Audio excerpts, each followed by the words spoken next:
Terima kasih pemirsa, Anda masih bersama kami di Editorial Media Indonesia. Bang Elman, sebelum kita berdiskusi, kita akan coba mendengarkan bagaimana sebetulnya kita bisa menegakkan hukum sebagai kunci untuk keberhasilan PSBB ini. Kita sudah terhubung dengan anggota Ombudsman Republik Indonesia, Ahmad Alamsyah Saragih, lewat saluran telepon. Pak Saragih, selamat pagi. Pagi. Ya, Pak Saragih, kalau kita melihat PSBB sudah diterapkan di Jakarta dan Bogor, Depok, Bekasi akan mulai tanggal 15 hari Rabu besok, dan Tangerang akan mulai hari Sabtu. Ini daerah-daerah yang menjadi epicentrum persebaran COVID-19 di Indonesia.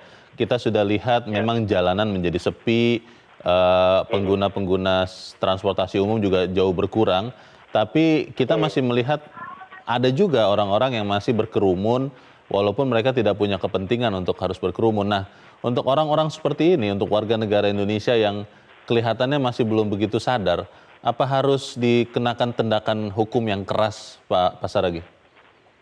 Ya, kita kan, polisi kita bukan polisi India yang pakai pentungan itu semua orang dipukulin gitu ya. Oh iya.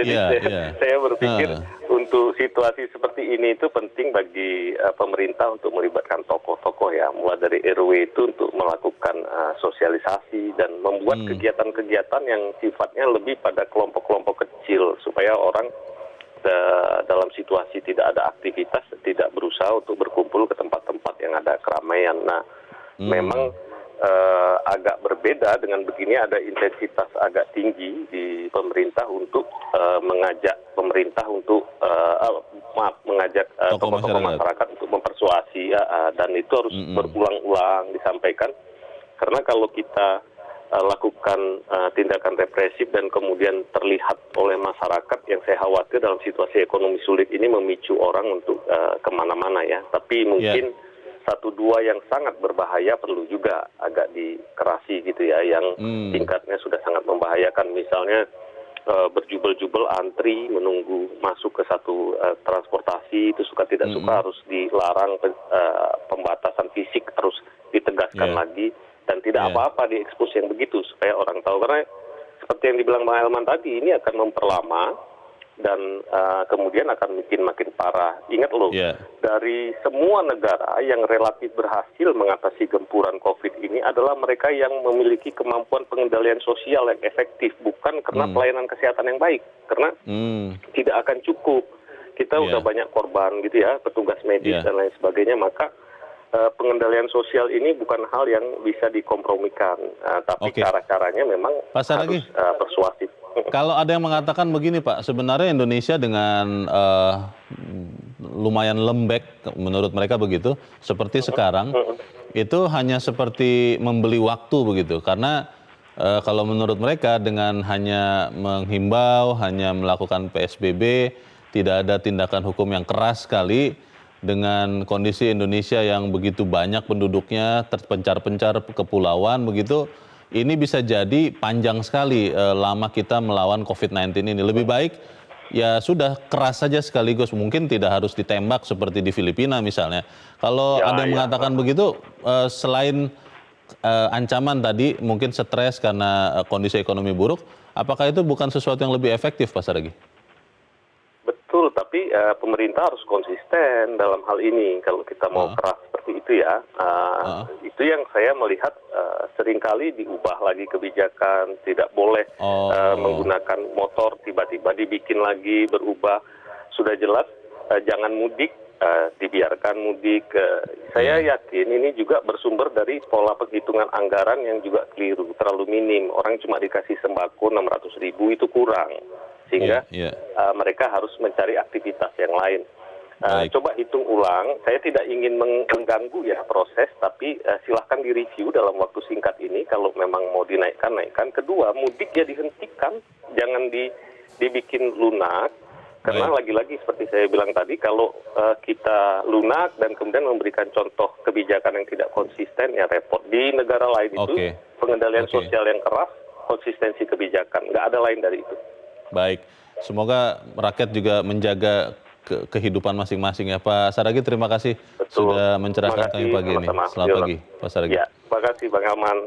Ya, kalau ada yang mengatakan begitu Bang Elman, bahwa kalau kita sekarang seperti treatment sekarang, himbauan, social distancing, physical distancing, sekarang PSBB, tapi kemudian orang masih tetap banyak yang keluar rumah walaupun mungkin tidak harus begitu, dan tidak ada tindakan keras kepada warga negara yang bandel ini, ya ini hanya membeli waktu saja. Nanti jangan-jangan bukan 5 atau 6 minggu dari sekarang seperti perkiraan puncak oleh Ketua Gugus Tugas, tapi jangan-jangan bisa sepanjang tahun. Bagaimana Bang Elman? Ya, kalau kita bicara tentang keburukan yang paling ekstrim, Skenario terburuk begitu ya? skenario terburuk, bisa setahun. Oh, Jadi oleh karena itu kita berharap kepada masyarakat harus sadar, cepat atau lambat penularan corona ini itu sangat tergantung kepada kesiapan kita untuk secara disiplin melaksanakan protokol yang sudah diatur kan gitu. ya. Nah, kalau mau cepat ya disiplin. Kalau mau lambat ya tetap aja kayak seperti sekarang ini, suka hati gitu ya. Iya, iya. Dan seperti yang saya ingatkan tadi, yang kita hadapin ini tidak ada kompromi kok. Iya. Mati atau masih tetap hidup gitu. Iya. Jadi harapan saya biarlah ini secepatnya kita enyahkan virus ini, tetapi kita disiplin. Kalau tidak perlu jangan meninggalkan rumah. Iya. Harapan saya juga kepada perusahaan-perusahaan yang ada di Jakarta, yang ada di kota, tolonglah sama-sama kita melaksanakan protokol ini. Kalau memang tidak harus beroperasi, tutup. Kalau tidak terlalu penting juga pegawainya jangan disuruh masuk kan. Oke. Gitu. Jadi ini akan membantu. Yeah. Kalau tidak, semua akan kita menjadi korban. Tidak hanya yang bersangkutan korban, Yeah. orang yang sudah melaksanakan protokol juga akan jadi korban. Ada yang mengatakan begini Bang Elman, kita sering menjadi takut, akhirnya patuh kalau kemudian kondisi buruk ini, bahkan sampai ada yang meninggal, itu terjadi pada kita atau orang yang sangat dekat dengan kita. Apakah bisa misalnya kita diingatkan dengan cara seperti itu, tapi kita akan bahas di bagian berikut dan pemirsa tetap bersama kami, Editorial Media Indonesia segera kembali. Terima kasih pemirsa, Anda masih bersama kami di Editorial Media Indonesia. Sebelum kita mendengarkan pendapat dari para pemirsa kita, Bang Elman, pertanyaannya adalah apa kita memang harus diperlihatkan ataupun kena dulu ke orang-orang terdekat kita, baru kemudian kita bisa mau menaati PSBB ini, Bang? Iya, sebetulnya kan kalau mereka mencermati di televisi tentang bagaimana proses pemakaman orang yang terkena corona, kan mestinya kan mereka merinding kan, sedih, nggak tega melihat keluarga itu kan. Nah, saya sih tidak berharap seperti yang dilakukan oleh Presiden Filipina atau polisi India menggebukin. Tapi memang orang Indonesia ini harus dikerasin. Tidak cukup hanya dihimbau. Harapan saya penegak hukum, polisi dan TNI juga dari aparat provinsi, kabupaten, kota juga harus lebih keras menindak mereka-mereka yang melanggar, terutama yang melakukan kerumunan. Orang yang ada di KP-KP itu mestinya harus ditindak keras itu. Oke, baik. Kita akan coba mendengarkan pendapat dari pemirsa Metro TV. Kita saat ini terhubung dengan pemirsa Metro TV di Jakarta, ada Ibu Upik Muara. Bu Upik, selamat pagi. Dan Bapak Elman Saraghi yang terhormat. Selamat pagi Bu Upik, silakan Bu. Ya. Pendapat Anda bagaimana Bu? Menurut saya ini untuk seperti ini ya, judulnya aja penegakan hukum adalah kunci. Kalau menurut saya itu menghadapi kondisi masyarakat yang memang sulit dan sulit taat aturan, maka penegakan hukum adalah kuncinya. Di situ jawabannya adalah kuncinya, yang seperti Pak Elman bilang, Satpol PP, polisi, penegak hukum semuanya harus tegas, tidak pandang bulu. Karena untuk kalau kita mengandalkan kesadaran masyarakat di sini tuh agak sulit dan susah untuk mengandalkan sadar gitu. Saya sendiri kemarin sempat bukan di Pasar Minggu atau di Cilandak, di wilayah Jalan Raya Pondok Gede yang masih Jakarta Timur, masih ada kerumunan massa di salah satu lembaga gitu. Dan membuat macet. Nah, seperti itu. Jadi penegakan hukum ini harus benar-benar. Kadang-kadang jangan ngandalin masyarakat. Bu Upik, kadang-kadang begini Bu, kalau saya tanya ke orang-orang yang masih berkerumun, yang tidak menggunakan masker, mereka bilang, saya tanya, enggak takut COVID? Nggak takut, karena di dekat sini nggak ada kok, di daerah sini nggak kena, keluarga saya masih sehat begitu. Apa memang jangan-jangan harus ada yang kena dulu ya, Bu? Betul, begitulah. Mungkin dia baru sadar gitu. Di masjid-masjid juga saya lihat tuh masih dia sholat seperti biasa kok. Jadi gimana itu? Katanya sholat di rumah atau ibadah di rumah, sekolah sekolah di rumah, bekerja itu nggak ada tuh. Nonsen. Jadi harus ada penegakan hukum ya? Iya, makanya kalau saudaranya yang sudah ada kena itu baru tahu, oh iya ya benar ya. Karena mereka kebal, apalagi yang kuat ayat-ayat salah itu, banyak yang ayat-ayat salah dia pegang. Baik. Terima kasih Ibu Upik Muara di Jakarta untuk pendapat Ibu. Selamat pagi Bu. Di belakang Ibu Upik ada Pak Iwan di Jember, Jawa Timur. Pak Iwan, selamat pagi Pak. Selamat pagi Bang Leo, selamat pagi Bang Elman. Begini, selamat pagi, silakan Pak Iwan. Kalau kita sudah menyatakan bahwa ini darurat sipil kesehatan. Kalau itu yang terjadi, maka hukum positif itu bersifat memaksa. Nah, kalau hukum itu bersifat memaksa, maka akibatnya itu bersifat represif. Dan tindakan hukum itu menghilangkan kemanusiaan demi kemanusiaan yang lain. Lalu mendahulukan kewajiban daripada haknya. Dan ini urusannya, hukum positif itu kan cita-cita minimal moral. Tetapi yang jadi masalah, kita dalam keadaan darurat. Dalam keadaan darurat ini, ya tidak ada jalan lain. Kalau PSBB ini menurut saya itu bersifat persuasif, edukatif, preventif. Nah, kalau itu diberlakukan, ya seperti ini, tidak akan jalan. Tidak akan jalan. Jadi konsekuensinya, kalau mau komitmen terhadap penegakan hukum, maka diberlakukan lockdown dengan catatan bahwa masa inkubasi dari suatu virus itu ada batasnya. Sebab pengaruhnya itu jelas, sosial, pendidikan, ekonomi, politik, agama. Nah, yang jadi masalah sekarang, kalau itu dihindarkan, ya terpaksa kita harus menghilangkan kemanusiaan. Karena negara itu punya hak untuk memaksa. Dan hukum positif itu sifatnya memaksa. Dan kalau tidak begitu, jangan harap akan berjalan PSBB ini. Nah, oleh sebab itu, tolong ulama-ulama ini doanya mana? Doanya mana? Sebentar. Kasih contoh ya, kasih contoh yang baik begitu ya. Pak Iwan, terima kasih Pak. Iya, terima kasih. Oke, terima kasih sudah berpendapat dari Jember, Jawa Timur. Di belakang Pak Iwan ada Pak Eko Satrio di Bontang, Kalimantan Timur. Pak Eko, selamat pagi. Selamat pagi Bang Leo, Bang Herman. Selamat pagi Pak Eko. Bagaimana Pak pendapat Anda Pak? Silakan Pak. Ya, menurut kami di Bontang, tentu Bontang ini kan zero COVID-19. Tapi menurut kami juga menjadi suatu catatan bahwa PSBB itu tidak efektif. Kenapa Pak? Dikarenakan tidak terintegrasi Bang Leo, Bang Herman. Artinya kunci daripada PSBB itu kan terintegrasi. Apalagi ini kondisinya sudah kondisi darurat gitu. Ya kalau kondisi darurat itu harusnya pemerintah pusat yang mengambil alih. Nah kalau pemerintah pusat yang mengambil alih, maka kondisi darurat ini tentu akan terkoordinasi dan terintegrasi dari masing-masing daerah. Apalagi COVID ini kan virus yang berjalan, virus yang selalu mobile. Kalau tidak mungkin kalau pemerintah pusat tidak sekali langsung. Baik. Pak Eko, prioritasnya untuk yang Anda maksudkan harus terintegrasi itu daerah mana saja Pak? Jakarta dan penyangganya kan sekarang sudah minggu ini harusnya semua sudah akan melakukan PSBB itu. Sudah terintegrasi Pak? Betul Bang Leo, cuman terintegrasi ini dalam artian bahwa pemerintah pusat itu harusnya bisa melakukan koordinasi secara menyeluruh. Baik secara pengendalian sosialnya, pengendalian ekonominya, pengendalian kesehatannya, sehingga tidak bisa diserahkan ke masing-masing daerah karena karakteristik daerah itu kan berbeda-beda Bang Leo, Bang Herman. Oke, baik, koordinasi antara pusat dan daerah. Terima kasih Pak Eko Satrio dari Bontang, Kalimantan Timur. Selamat pagi. Di belakang Pak Eko ada Pak Tommy Tampati di Jakarta. Pak Tommy, selamat pagi. Halo. Ya, selamat pagi Pak Tommy. Silakan Pak.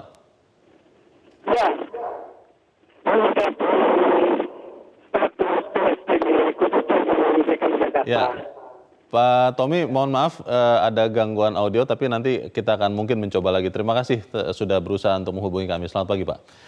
Kalau kita melihat Bang Elman, ada beberapa masukan dari para narasumber, dari para pemirsa.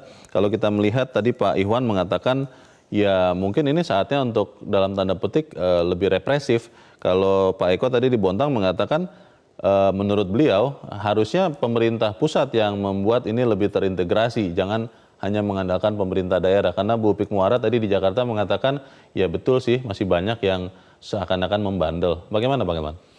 Ya, kalau saya melihat begini Bung Leo ya, lepas daripada katakanlah ada yang minta lockdown atau tetap PSBB, tapi dengan PSBB ini aja, kalau pemerintah tegas, ini pasti akan ada efek jerahnya. Tapi kalau pemerintah hanya menghimbau, membiarkan, lalu disuruh pulang, begitu petugasnya pergi kan kembali lagi mereka kan. Iya. Jadi kalau saya sih berharap harus ada contoh soal yang ditindak. Saya tidak berharap seperti polisi di India, digebuk pakai rotan ya. Tapi kalau diperlukan, kenapa tidak? Soalnya begini Bung Leo ya. Tindakan tegas ini adalah dalam rangka untuk menyelamatkan rakyat Indonesia loh. Nyawanya ya? Nyawa masyarakat yang akan diselamatkan. Iya. Jadi bukan soal melanggar HAM. Sepanjang kita tidak mau menindak, maka yang terancam adalah nyawa kita semua ini. Iya. Pertanyaan saya, apakah masyarakat kita mau anak-anak diliburkan sampai setahun? Waduh. Mau nggak masyarakat, apakah kita tidak boleh bekerja selama setahun? Tidak boleh keluar rumah. Pilihannya itu. Kalau mau kita segera bekerja di kantor, anak-anak langsung segera sekolah, maka kita harus disiplin. Di luar itu nggak ada cara. Ini nggak. Kalau menghimbau, itu artinya kita akan membiarkan anak-anak sekolah libur sampai setahun.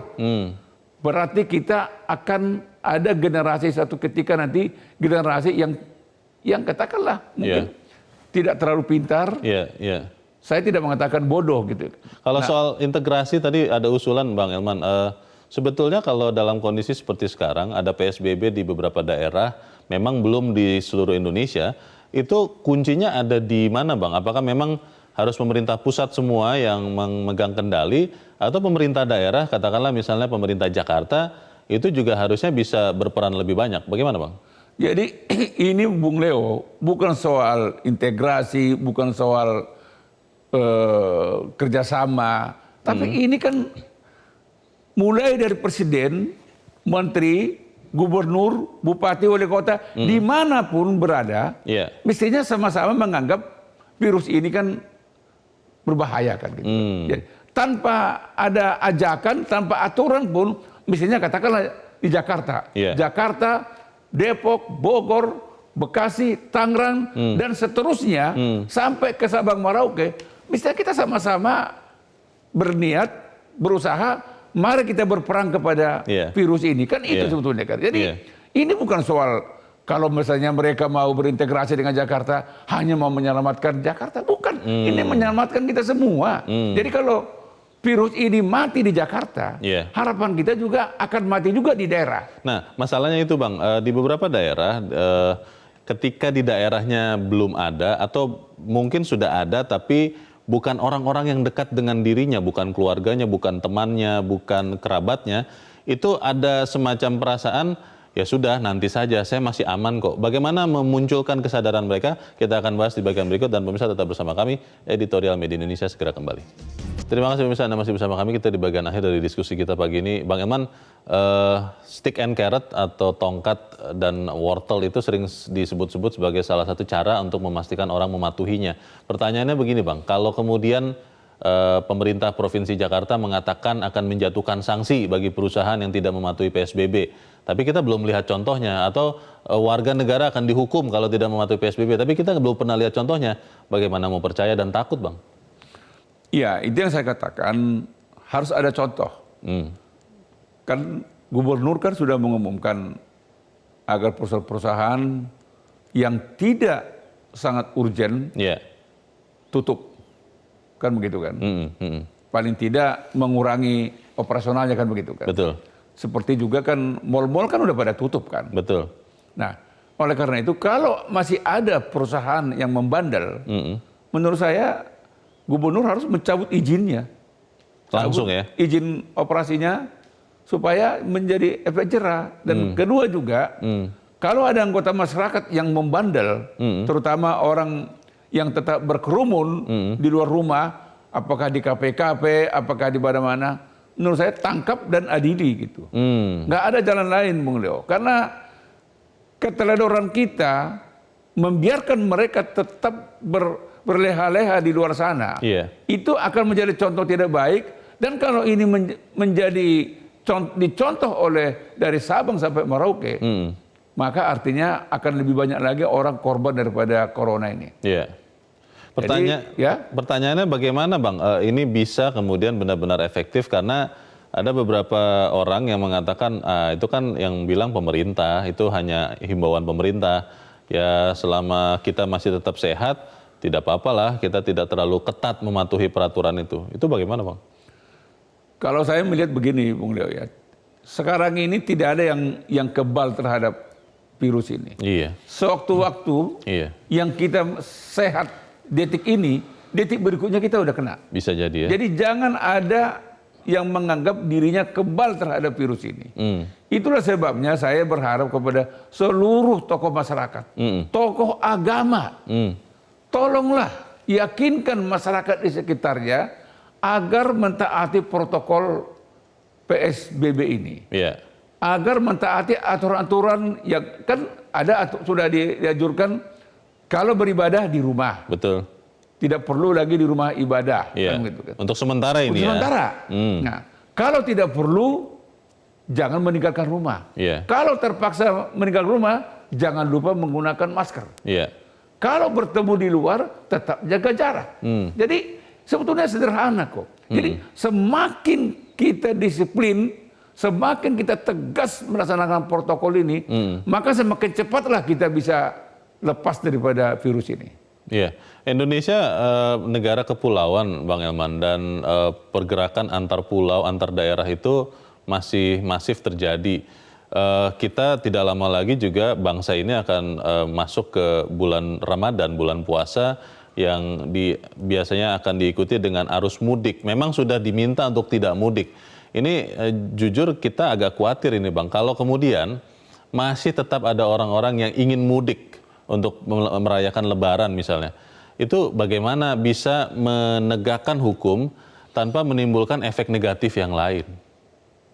Ya, harapan saya begini, ini PR untuk tidak mudik ini jangan hanya menjadi beban Gubernur Jakarta. Harus juga menjadi beban seluruh gubernur Indonesia ini. Apakah gubernur Sumatera Utara, apakah gubernur di Sulawesi, apakah gubernur Kalimantan, gubernur Papua, semua gubernur mestinya ikut menghimbau warganya yang tinggal di Jakarta, atau yang tinggal di Bandung, atau tinggal di Semarang, atau tinggal di Surabaya, jangan pulang untuk mudik. Itu. Jadi jangan hanya beban ini diserahkan kepada gubernur Jakarta, karena dia pun nggak berdaya kan. Harapan saya, mari seluruh gubernur di Jakarta, seluruh bupati, seluruh wali kota menyatukan langkah untuk meyakinkan warganya yang dimanapun berada, jangan pulang kampung. Katakanlah misalnya warga yang ada di Bandung, tidak usah pulang ke Tasik. Demikian juga dari Tasik jangan balik ke Bandung dan sekitarnya.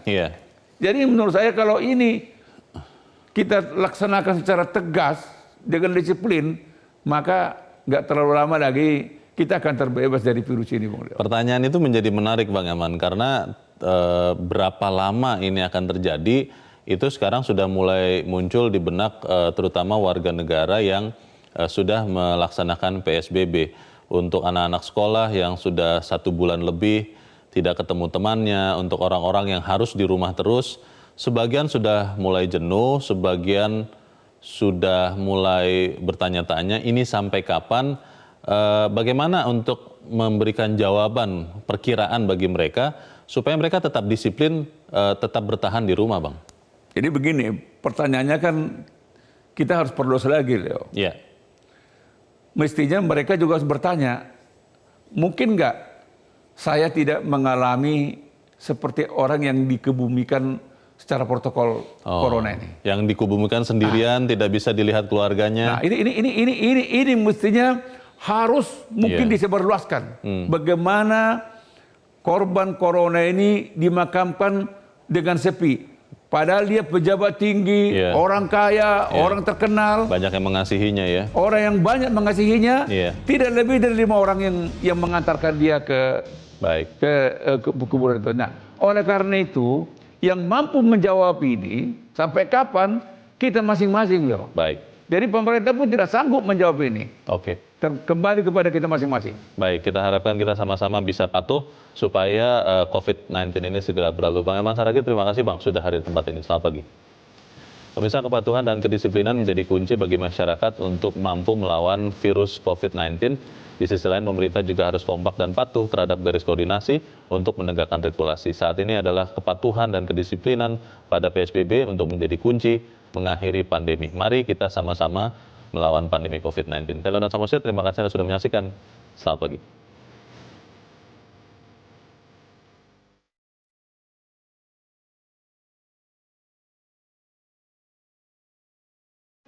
Metro TV, knowledge to elevate.